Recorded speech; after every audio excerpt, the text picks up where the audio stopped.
Hello दोस्तों, तो कैसे हैं आप सब। एक बार फिर स्वागत है मेरे यूट्यूब चैनल हर बार कुछ नया में।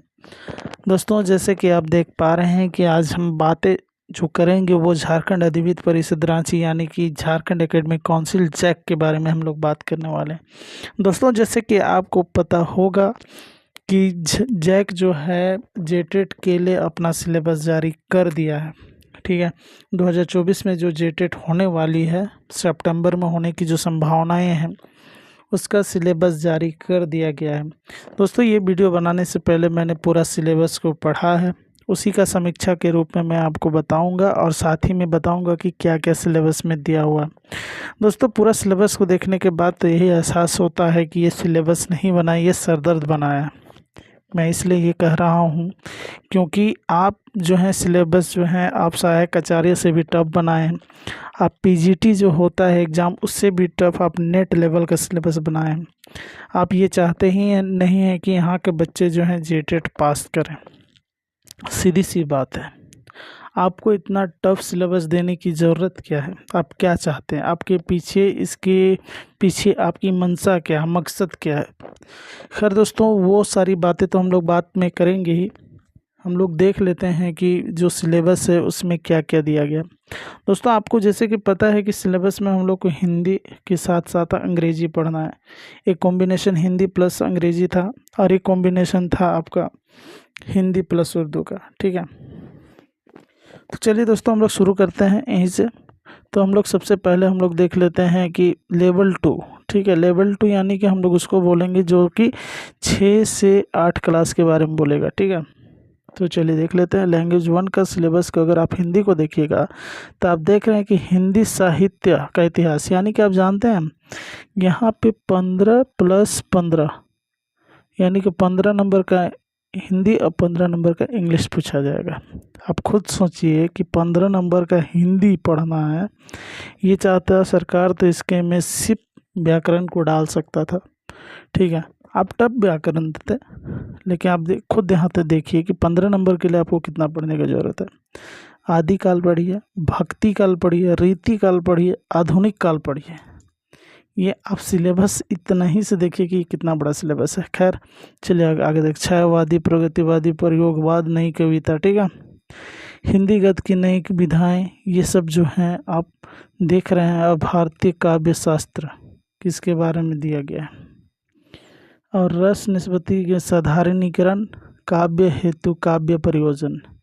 ठीक है, अब भाषा विज्ञान, भाषा की परिभाषा देना, विशेषताएं, अर्थ परिवर्तन, कारण और दिशाएं, ध्वनि परिवर्तन, कार्य दिशाएं, हिंदी उद्भव, राष्ट्रीय भाषा। ये बहुत ही बड़ा और बहुत ही लेंदी बना दिया गया, इसका सिलेबस को बहुत ही ज़्यादा लेंदी बना दिया गया। अब आप खुद आगे देखिए कि यहाँ पे फिर अनुवाद और सिद्धांत प्रयोग दिया, पत्रकारिता के बारे में दे रहा है, प्रयोजन मूलक जो हिंदी है उसके बारे में दे रहा है। अब व्याकरण देखिए, आपको कितना छोटा सा व्याकरण आपको दिया गया है। इन पुस्तकों के अंशों का अध्ययन भी उपेक्षित है। अब ये पुस्तक पढ़िए आप।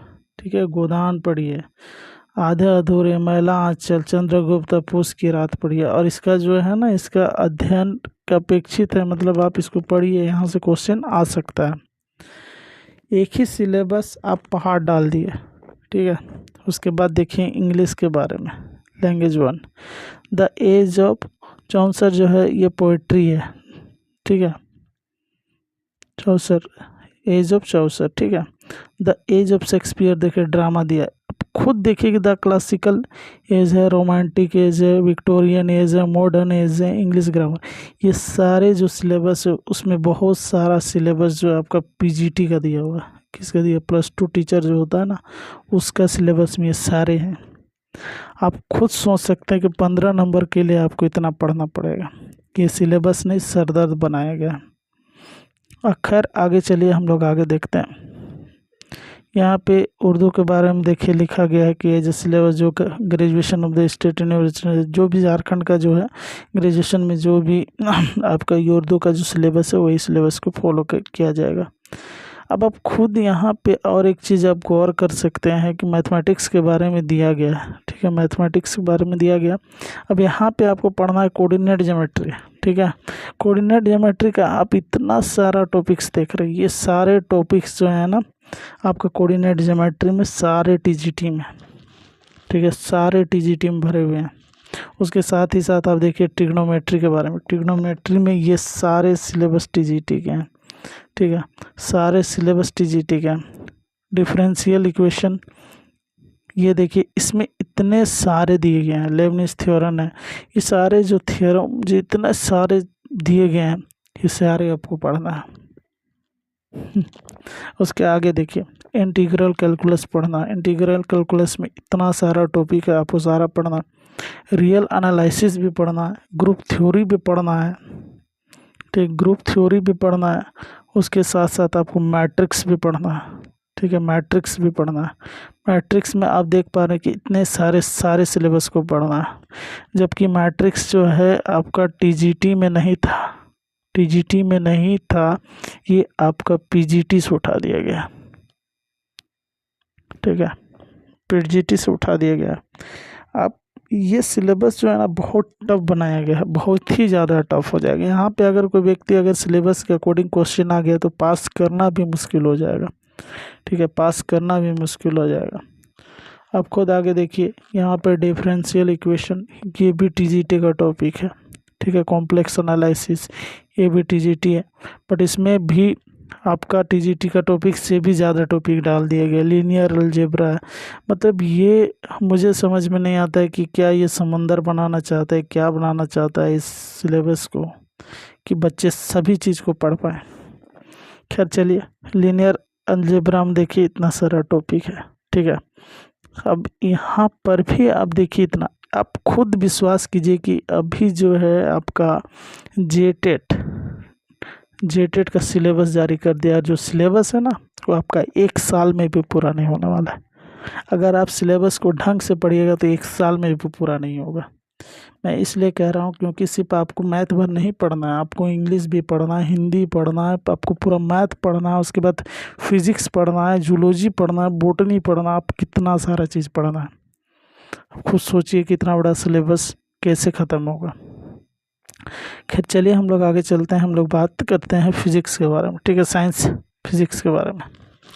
आप यहाँ पे देखिए मैथमेटिकल फिजिक्स, मैथमेटिकल फिजिक्स ये भी पीजीटी का टॉपिक है, पीजीटी का टॉपिक है, नेट का टॉपिक है, ठीक है। मैकेनिक्स देखिए ये सारे जो सिलेबस है मुझे देख के ऐसा फील हो रहा है कि यूपी का पीजीटी से यहाँ को कॉपी किया गया, ठीक है। ये आप खुद देखिए इतना बड़ा सिलेबस है। मैकेनिक्स में आपको सारे चीज़ पढ़ना है, जितना चीज़ आपको पढ़ना है इतना चीज़ आपको पीजीटी में पढ़ना था, ठीक है। पीजीटी जो +2 टीचर के लिए जो एग्ज़ाम होते हैं उसमें पढ़ना था। ओसिलेशन, वेव्स एंड ऑप्टिक्स, ठीक है, ये भी सारे का सारा आपका पीजीटी का टॉपिक है, पीजीटी का टॉपिक है, ठीक है। आप खुद देख लीजिए यहाँ पे पीजीटी का टॉपिक से भी ज़्यादा दिया गया है, क्योंकि वहाँ पे आपको डॉपलर इफेक्ट वगैरह नहीं पढ़ना था, ठीक है। इसमें कुछ ज़्यादा ही दिया गया है, ठीक है। ये जो बहुत सारा जो टॉपिक मैं देख पा रहा हूँ इसमें जो है पीजीटी में भी नहीं, ये सारे नेट लेवल का क्वेश्चन टॉपिक है, सारे नेट लेवल का क्वेश्चन है, टॉपिक है। अब यहाँ पे देखिए इलेक्ट्रिसिटी एंड मैग्नेटिज्म, ठीक है, इलेक्ट्रिसिटी एंड मैग्नेटिज्म में जितना टॉपिक है सारे को भर दिया गया है। आप यहाँ पे कूलम्ब्स लॉ पढ़िए, गॉस लॉ पढ़िए, इलेक्ट्रिक फील्ड पोटेंशियल पढ़िए, इलेक्ट्रोस्टैटिक बाउंड्री जो है कंडीशन पढ़िए, सारा चीज़ आपको पढ़ना है। ये तो आप कोचिंग वाले लोग भी पढ़ाने के लिए सोचना पड़ेगा कि इतना बड़ा सिलेबस को हम लोग इतना जल्दी कंप्लीट कैसे करें। और यकीन मानिए कि अगर कोई बोलता है कि इसको हम 1 महीने में पढ़ा के ख़त्म कर देंगे तो आपको इतना यकीन मानिए कि वो आपको बेहतर नहीं पढ़ा पाएगा, ठीक है। या तो ये शॉर्ट में आपको निकाल देगा या तो फिर ढंग से पढ़ाएगा ही नहीं। क्योंकि मैं खुद फिजिक्स का स्टूडेंट हूँ इसलिए मैं ये बात कह रहा हूँ। अब खुद आगे देखिए थर्मल एंड स्टैटिकल फिजिक्स, ये जानते हैं सारा जो सारा टॉपिक जो दिख रहा है सब एमएससी का है, सारा एमएससी का है, ठीक है, सारा एमएससी का है। ग्रेजुएशन का भी है, लेकिन यहाँ पे ग्रेजुएशन में भी मतलब पूरा का पूरा ऐसा लग रहा है कि 2 कॉपी यहाँ पे छाप दिया गया है कि लो पढ़ो जितना पढ़ना है। ठीक है, सिलेबस ऐसे नहीं बनाना चाहिए, सिलेबस ऐसे बनाओ कि स्टूडेंट कम से कम उसको पढ़ सके। आप ऐसे मत बनाओ, क्योंकि स्टूडेंटशिप को एक चीज़ नहीं पढ़ना ना, हर तरह के स्टूडेंट है, तो कोई मैथ का स्टूडेंट है, कोई फिजिक्स का स्टूडेंट है, कोई जूलॉजी का। आप सिलेबस बनाइए, लेकिन एक लिमिटेशन होना चाहिए सिलेबस का, पूरा सागर नहीं भरना चाहिए। चलिए खैर आगे चलते हैं। अब यहाँ पे खुद अब देखिए मॉडर्न फिजिक्स। ठीक है, मॉडर्न फिजिक्स में आप देखिए इतना सारा चीज़ है। ठीक है, मैं खुद बोल रहा हूँ ना, ये पीजीटी में जो है आपका +2 जो टीचर है ना, +2 टीचर का भी सिलेबस इससे छोटा था, जितना बड़ा यहाँ से यहाँ वहाँ पे आपको +2 में सॉलिड स्टेट फिजिक्स नहीं पढ़ना था। ठीक है, बट यहाँ पे आपको सॉलिड स्टेट फिजिक्स का पूरा भरा हुआ है। ठीक है, इलेक्ट्रॉनिक्स पढ़ना था, बट इतना ज़्यादा इसमें दे दिया है, उस हिसाब से मुझे लग रहा है कि ये कुछ ज़्यादा बहुत बड़ा सिलेबस बना दिया गया। अब चलिए हम लोग बात करते हैं केमिस्ट्री का। ठीक है, केमिस्ट्री का आप खुद देखिए, केमिस्ट्री में अब इनऑर्गेनिक सेक्शन वगैरह आते हैं तो पीरियोडिक टेबल पढ़ना है। ठीक है, पीरियोडिक टेबल में जितना चीज़ आता है वो पढ़ना है, chemical bounding of shape of molecules पढ़ना है। ठीक है, उसके बाद आपको मेन ग्रुप्स एलिमेंट्स पढ़ना है, एस एंड पी ब्लॉक्स का एक्सट्रैक्शन ऑफ मेटल पढ़ना है, ट्रांजिशन मेटल डी ब्लॉक के बारे में पढ़ना है। उसमें इतने सारे आपको टॉपिक को भी कवर साथ में करते जाना पड़ेगा। ठीक है, अगर हम लोग आगे बात करते हैं तो इनऑर्गेनिक पॉलीमर्स के बारे में आपको पढ़ना पड़ेगा। फिर बायो इनऑर्गेनिक केमिस्ट्री के बारे में पढ़ना होगा, एनालिटिकल केमिस्ट्री के बारे में पढ़ना होगा। फिर अगर आप आगे जाते हैं तो आप यहाँ पे ये देखिएगा कि ये जो ऑर्गेनिक केमिस्ट्री है उसके भाग में basic concept of organic chemistry and the stereochemistry के बारे में आपको पढ़ना है। ठीक है, केमिस्ट्री ऑफ फंक्शनल ग्रुप के बारे में पढ़ना, केमिस्ट्री ऑफ बायोमोलिक्यूल्स पढ़ना है, क्वालिटेटिव जो ऑर्गेनिक एनालिसिस के बारे में आपको पढ़ना है, इसमें aromatic and heterocyclic cyclic chemistry के बारे में आपको पढ़ना है। ये टॉपिक जो है, ये सारे टॉपिक जो है टीजीटी से कहीं ज़्यादा ऊपर पर है क्वेश्चन, कहीं ज़्यादा ऊपर है ये सारे। अब आगे चलिए, आगे हम लोग देखते हैं हम लोग फिजिकल केमिस्ट्री के बारे में। तो फिजिकल केमिस्ट्री में टॉपिक दिया गया है एटॉमिक एंड मॉलिक्यूलर स्ट्रक्चर। उसमें आप खुद देख पा रहे हैं कि ये सारे जो हैं आपको ये सारे आपको पढ़ना है। ठीक है, गैसियस स्टेट पढ़ना है, लिक्विड स्टेट आपको पढ़ना है। ठीक है, लिक्विड स्टेट पढ़ने के बाद आपको सॉलिड स्टेट पढ़ना है, सॉलिड स्टेट पढ़ना है, केमिकल थर्मोडायनेमिक एंड थर्मोकेमिस्ट्री पढ़ना है, केमिकल इक्विलिब्रियम पढ़ना है, फेज इक्विलिब्रियम पढ़ना है, इलेक्ट्रोकेमिस्ट्री पढ़ना है, सॉल्यूशन एंड कलेक्टिव प्रॉपर्टीज़ पढ़ना है। ठीक है, हम लोग इसकी समीक्षा अभी करेंगे, बस थोड़ा सा आपको हम सिलेबस दिखा दे रहे हैं। सॉल्यूशन और कलेक्टिव प्रॉपर्टीज़ हो गया, केमिकल काइनेटिक्स हो गया, एब्जॉर्प्शन हो गया, स्पेक्ट्रोस्कोपी हो गया। ठीक है, कितना बड़ा सिलेबस है, आप खुद इसको अंदाज़ा लगा सकते हैं। इसको आप कोई प्रोफेसर को भी दीजिएगा ना तो भी पास नहीं करेगा। अगर इस सिलेबस मैं दावा करता हूँ कि इस सिलेबस को अगर किसी आप प्रोफेसर को भी दे दीजिएगा ना तो भी वो जेटेट पास नहीं करेगा, क्योंकि कोई भी आदमी इतना बड़ा सिलेबस को कैसे कवर कर सकता है, आप खुद सोचिए। तो वो बोलेगा कि आपका सितंबर में हम एग्ज़ाम ले सकते हैं, और आप सिलेबस बनाए हैं 1.5-2 साल वाला। आप खुद सोचिए कि ग्रेजुएशन भी आपका कंप्लीट 3 साल में होता है ना। आप उस हिसाब से सिलेबस को डाल दिए। खैर चलिए आगे चलते हैं। बायोलॉजी का सेक्शन में आने के बाद देखिए आप माइक्रोबायोलॉजी, ये सारा जो है ना कितना बड़ा सिलेबस है, आप खुद अंदाज़ा लगा लीजिए। जो पढ़ा है वो जानता है, इसको महसूस कर रहा होगा कि सिलेबस नहीं है, पहाड़ है। ठीक है, सिलेबस नहीं है, ये पहाड़ है। अब आगे खुद देखिए नॉन फ्लावरिंग प्लांट्स के बारे में पढ़ना है। ठीक है, उसके बाद प्लांट एंड एम्ब्रियोलॉजी पढ़ना है, इकोलॉजी एंड एनवायरमेंटल स्टडीज़ के बारे में पढ़ना है। अब खुद देखिए कितना बड़ा सिलेबस है। ठीक है, आप खुद देखिए।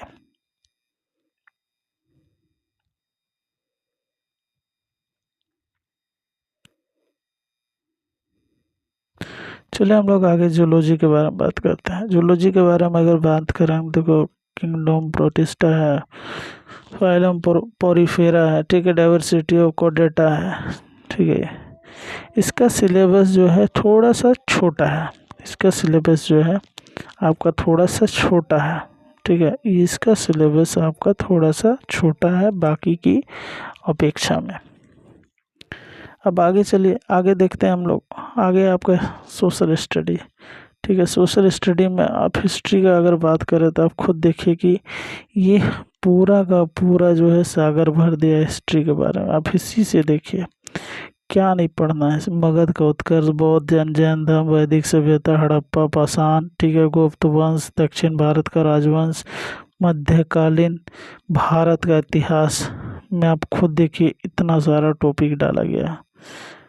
कोई भी कैसे इतना टॉपिक को जल्दी से जल्दी ख़त्म कर सकता है। मध्यकालीन भारत के इतिहास में आप देखिए अरबों का आक्रमण, इतने सारे जो टॉपिक हैं आप खुद देख लीजिएगा। जो पढ़ा वो तो इस बात का महसूस कर पा रहा है कि सिलेबस बहुत बड़ा बनाया गया, ठीक है। अगर हम लोग यहाँ पे देखें तो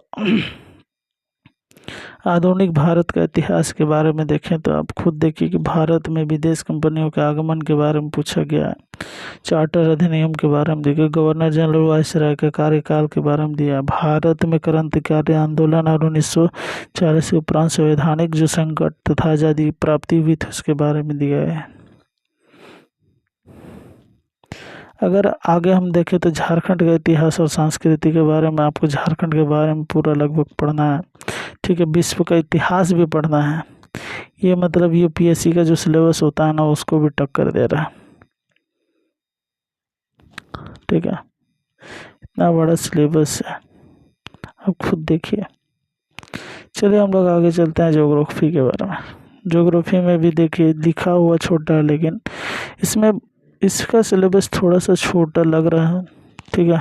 इसलिए नहीं कि इसमें छोटा दिया गया है। आप खुद देखिए अर्थक्वेक एंड वोल्केनो के बारे में, ये सब के बारे में दिया, जो कि बहुत ज़्यादा टफ तो नहीं बनता इससे क्वेश्चन, लेकिन फिर भी छोटा दिया गया। लेकिन हो सके इसे अगर अंदर से बहुत ज़्यादा अंदर से पूछे तो क्वेश्चन टफ हो सकता है, ठीक है। तो अब आगे चलती है, आगे देखते हैं हम लोग पॉलिटिकल साइंस के बारे में। पॉलिटिकल साइंस में भी आप देखिए पॉलिटिकल थ्योरी के बारे में पूछा गया।